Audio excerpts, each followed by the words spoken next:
Монгол улсын хөдөлмөрийн баатар Чингис хаан одонд төрийн шагналд урлагийн гавьяц зүтгэлтэн хөгжмийн нэрт зохиолч Бямбсүрэнгийн шарван 1952 оны 11-р сарын 13-нд Хинтээ аймгийн Жаргалант хаан сумын нутагт төржээ. 1972 онд Улаанбаатар хотын багш бэлтгэх сургуулийн хөгжмийн багшийн анги, 1983 онд Зөвлөлт холбоот улсын хуучин нэрээр урлагийн хөгжмийн консерваторийн хөгжмийн зохиолчийн ангид тус тус элсэн орж нэрт хөгжмийн зохиолч Гончиг Сүмлай, Габилан нарын удирдлага дор хөгжмийн зохиомжийн эрдэмд суралцж дүүргэжээ. Тэрбээр 1972 оноос уран бүтээлээ нийтийн дуугаар эхэлсэн билээ.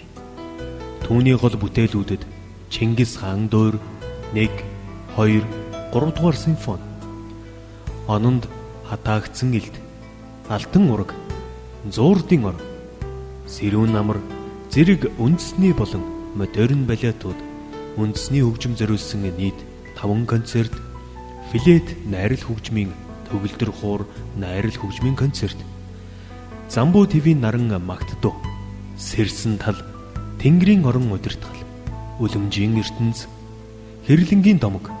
зохиомж, зэрэг симфон уран сэтгэмж, ард аюуш, байлдааны даалгавар, мартагдсан дуйл, илүү сартай зам, хүсэл, зэрэг 30 гаруй киноны хөгжим, дан хөгжмийн жижиг хэлбэрийн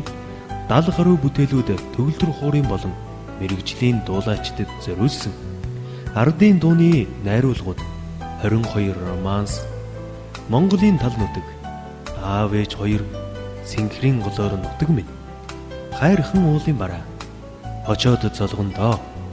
зүрхний хайртай их орон, зэрэг нийтийн 300 гаруй дуу, хүүхдийн дуу, найрал дуу, радио телевизийн чимэглэл хөгжим зэрэг олон 10 бүтээлүүд багтдаг.